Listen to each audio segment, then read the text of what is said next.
करनी पड़ेगी। इस जंगल में बहुत अंधेरा है और पॉटी बॉय शॉन बिल्कुल अकेला है।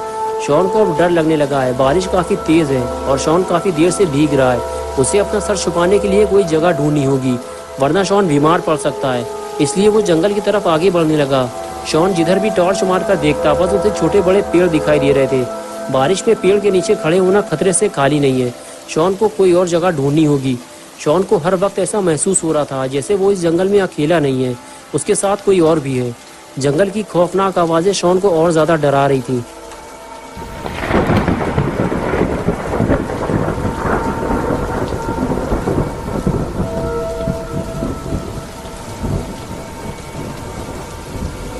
कुछ दूर चलने के बाद आखिर शॉन को वो पुराना चर्च मिल गया जिसके बारे में गुल्ली ने शॉन को बताया था। शॉन अंदर जाकर उस चर्च को देखने लगा। उस चर्च को देखकर ही ऐसा लग रहा था कि वो कोई नॉर्मल चर्च नहीं है। उसके चारों तरफ कब्रें बनी हुई थी, या यूं कहें कि कब्रिस्तान के बीच में एक छोटा सा चर्च बना हुआ था। पूरे जंगल में बस यही एक ऐसी जगह थी जहां शॉन भीगे बिना पूरी रात गुजार सकता था। शॉन अंदर जाकर चर्च को देखना चाहता था, लेकिन चर्च के दरवाजे इस तरह बंद किए गए थे कि कोई अंदर ना जा सके। शॉन आसपास की जगह और कब्रों को टॉर्च मारकर देखने लगा कि इस जगह रात गुजारना ठीक रहेगा या नहीं। और फिर तभी शॉन को गुल्ली और गुल्ली की सारी बातें याद आने लगी। गुल्ली ने शॉन को बताया था कि इस जंगल में एक चर्च है जो कि इविल नन का है और वो रात में वहाँ आती है। शॉन को अब डर लगने लगा है, कहीं गुल्ली की कही हुई बात सच ना हो जाए। शॉन अब कोई नई मुसीबत में नहीं फंसना चाहता, इसलिए वो यहाँ से जा रहा है। ये जगह कुछ ठीक नहीं लग रही। शॉन को रात गुजारने के लिए कोई और जगह ढूंढनी होगी।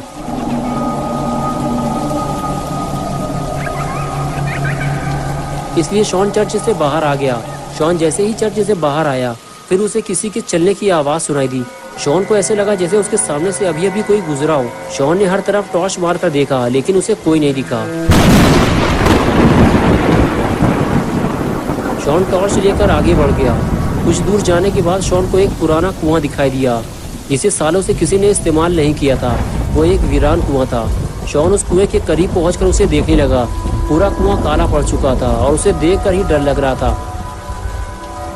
तभी कुएं के अंदर से आती आवाज ने शॉन का ध्यान अपनी तरफ खींचा। शॉन टॉर्च मारकर कुएं के अंदर देखने लगा। टॉर्च मारते ही आवाज और तेज होने लगी, जिसकी वजह से शॉन का शक यकीन में बदल गया कि कोई तो इस कुएं में जरूर है।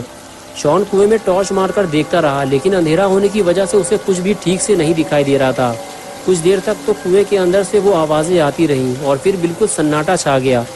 शॉन सोच में पड़ गया कि ये आवाज़ थी किसकी और अचानक से बंद क्यों हो गई, और आखिर कुएं के अंदर था कौन? कहीं कोई जानवर तो कुएं के अंदर नहीं गिर गया? शॉन कुएं के अंदर जाकर देखेगा कि कुएं के अंदर था कौन। शॉन कुएं में लगी सीढ़ी के सहारे कुएं के अंदर उतरने लगा, लेकिन कुएं के अंदर जाना कहीं शॉन को भारी ना पड़ जाए। शॉन जैसे जैसे नीचे उतरता जा रहा है, वैसे वैसे अंधेरा भी बढ़ता जा रहा है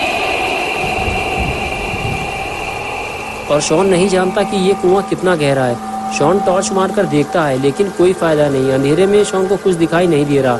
शॉन को अभी और नीचे जाना होगा, लेकिन कुएं के ज़्यादा अंदर जाना शॉन के लिए खतरा बन सकता है। दम घुटने से शॉन की मौत भी हो सकती है। लेकिन ये क्या, सीढ़ी के कुछ स्टेप्स टूटे हुए हैं। अब शॉन और नीचे नहीं जा पाएगा। अगर शॉन ने ज़बरदस्ती नीचे उतरने की कोशिश की तो हो सकता है शॉन सीढ़ी से नीचे गिरकर कुएं में डूब जाए। कुछ देर रुकने के बाद शॉन ने कुएं से बाहर निकलना ही बेहतर समझा और वो सीढ़ी के सहारे बाहर निकलने लगा। शॉन कुएं के अंदर अकेला आया था, लेकिन कुएं से बाहर वो अकेला नहीं जाएगा। कोई और भी है जो शॉन के साथ साथ कुएं से बाहर निकलने वाला है।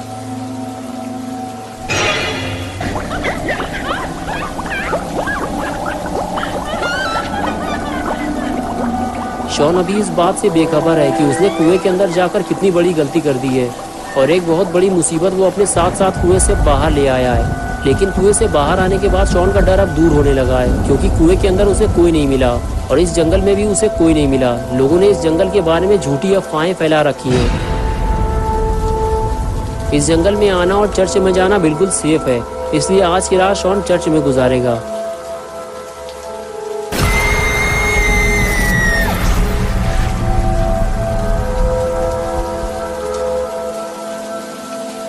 गुल्ली और बुल्ली ने जितनी भी बातें इस जंगल के बारे में शॉन को बताई थी वो सब झूठ निकली, वरना इतनी तेज बारिश और गरजते हुए बादलों के बीच रात गुजार पाना शॉन के लिए बहुत मुश्किल हो जाता।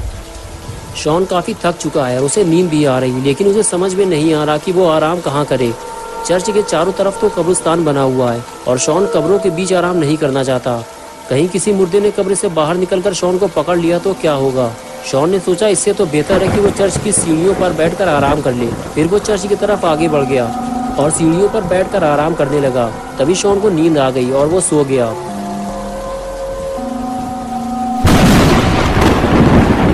और तभी एक जोरदार बिजली चमकी और सारा माहौल बदल गया। चर्च में बिल्कुल अंधेरा हो गया और क्रॉस का निशान उल्टा हो गया। लगता है इविल नन के आने का वक्त हो गया है, लेकिन अपना पॉटी बॉय शॉन गलत वक्त पर सो गया है। तो दोस्तों क्या होगा जब इविल नन शॉन को चर्च की सीढ़ियों पर सोता हुआ देखेगी।